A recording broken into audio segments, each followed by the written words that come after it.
You're listening to Life with Herpes, and this is episode 43.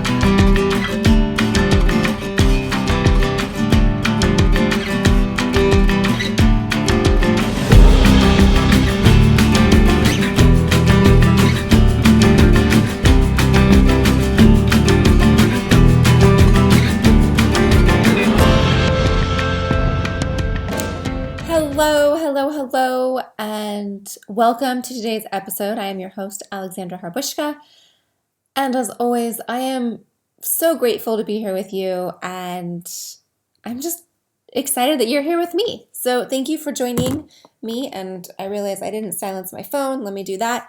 So I'm just excited to be here with you and have this section of the hashtag Ask Alexandra because I get to hear from you and I get to hear your questions and I get to connect with you, and that is really one of my favorite things to do. So to do that, go to lifewithherpes.com. There is a hashtag Ask Alexandra section on the homepage. Fill it out, ask it, send it on over, and I will answer it. I do put some time and energy into it. I do research. I do ask physicians. I ask people if there are questions that I do not know the answer to. I do and search for answers. So I make phone calls. I call people. I am diligent. So I just wanted to let you know that I really do put time and energy into your questions because they are important. Because if you have this question, so does somebody else, and they're great questions. So thank you. I also want to talk about our community that we have. I love our community. It is free. It is the Life with Herpes community. It is online. There are some great resources. There's ebooks. There are, emails from me. There is a free community. It's a Slack. It's an uber duper super secret Slack community that is online. If you're familiar with Slack, you're going to be like, awesome. I love Slack. If you're not familiar with Slack, you will be like, this is awesome. I didn't know it was here, and thank goodness you showed it to me. At least that's what I'm thinking. But basically, it is just an online community for us to talk, feel safe and secure. You can even use an alias name if you are concerned about using your name. You can pick a name. So you can pick a username, you can pick a different name, and it will keep it all secure and private and online. So when you do sign up, I do fill you in with all the really cool reasons why Slack is awesome. So anyways, this is not about Slack today. This is about Kennedy, and she is from Brooklyn, New York. So Brooklyn, New York, Kennedy, welcome. Thank you so much for asking your question. Brooklyn. I used to live in Manhattan, so not too far away from you. I love Brooklyn. I love New York. I'm so glad you're reaching out to me from my favorite location. So thank you. I will be thinking of you in New York. I just love New York. Anyways, Brooklyn. Kennedy asks, I still give my boyfriend oral sex, and he will not give me oral sex. I have HSV2, which is genital herpes. What should I do? So, okay, Kennedy. So here's a couple of things. Let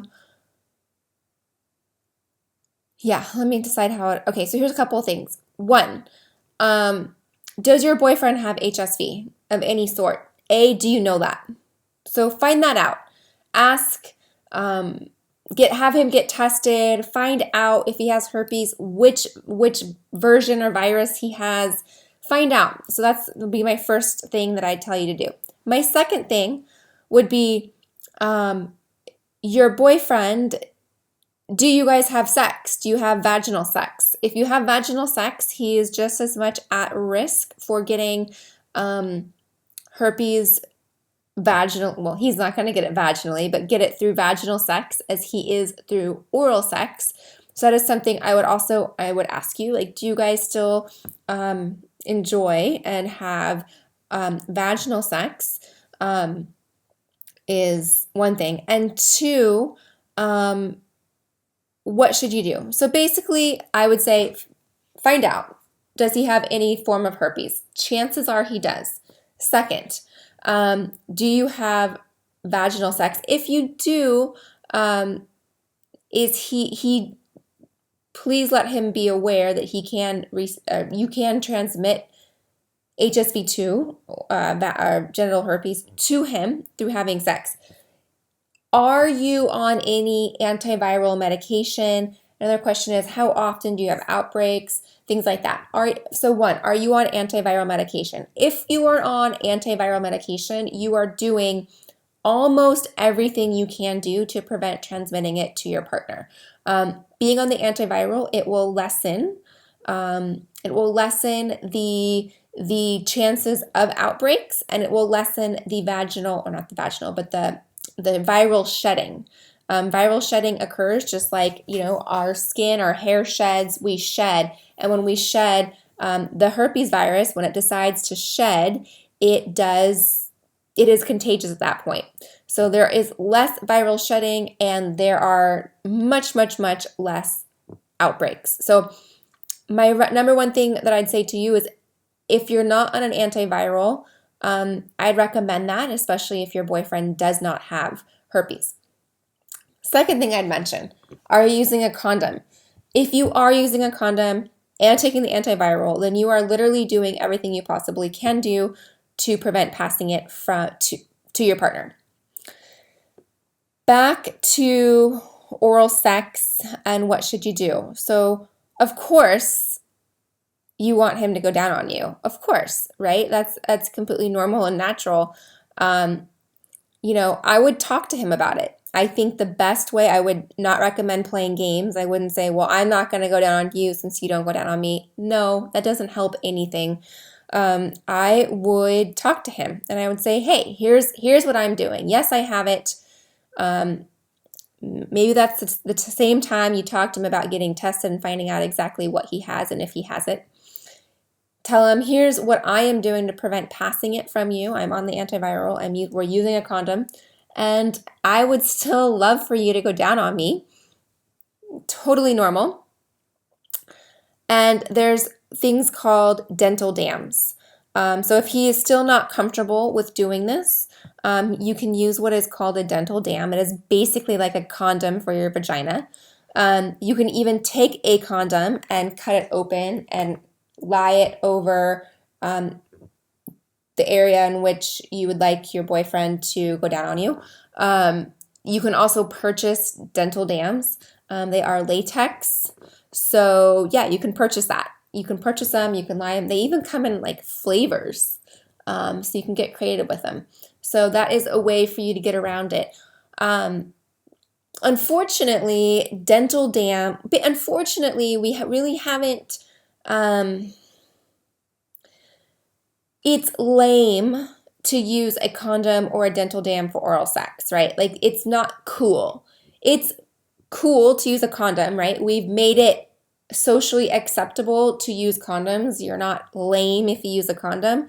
But unfortunately, the way our marketing and getting information out there, Kennedy, is that we really haven't done a good job of talking about dental dams or using a condom for oral sex, because oral sex is just, you are the only thing that cannot happen during oral sex is pregnancy.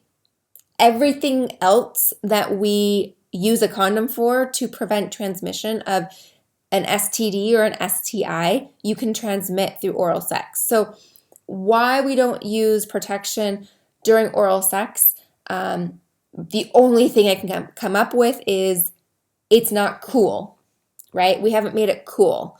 But yeah, you can definitely transmit everything during or through oral sex as you can through sex. So Kennedy, to really answer your question, I think you need to sit down and talk to him. Get crystal clear on what's important to you and really what's important. What are you doing on your end to prevent transmitting this to him? And just get really, really vulnerable and open and talk to him. And yeah, I know it's a hard conversation. I know it's embarrassing. I know it's only embarrassing if you make it embarrassing. But there really is nothing more beautiful than sharing these things, these conversations, and that leads to a deeper, more intimate sexual relationship with your partner. So it's kind of sexy if you think about it.